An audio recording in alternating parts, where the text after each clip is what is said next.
During the first year we presented this course, the student project consisted of breaking the students up into small groups to debate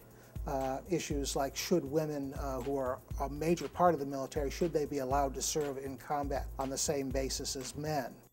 And of course an issue that's been at the forefront of American military and civil relations since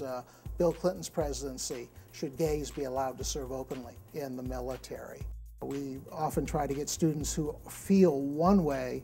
to debate another, to introduce them to practicing critical thinking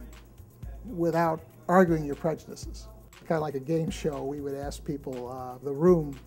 to signify by their applause who they thought won. And I said, you know, not who you sympathize with as far as the position is concerned, but who do you think made the strongest arguments? We bring in guest speakers, not only scholars, but also people who are actually in the military, so the students can interact with the actual article without having that filtered by an academic. They expose them to what the military is, and how the military thinks, and how the military feels, and what the military does. Fortunately, Philadelphia, with all its wonderful cultural resources, lends itself to this kind of course because there are a lot of wonderful sites that we can visit, whether it be Valley Forge, Washington's Winter Encampment, or the Independent Seaport Museum, where there's a Spanish-American War battle cruiser from 1898 and an American submarine from World War II. And just by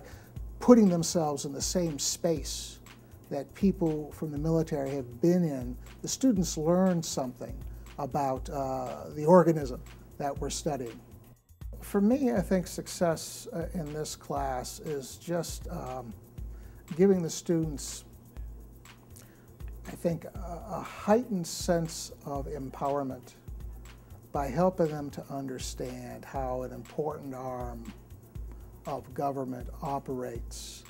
and driving home that the government works for them and the military works for them. And if they want a military that's responsive to what they consider this country's best values, then it's incumbent on them as citizens to understand it, and also to wield whatever kind of influence they have in getting it to structure itself and behave in ways that they approve. People came out of this course not only with some content in their heads, but also with a heightened idea of how to communicate what you think and what you believe.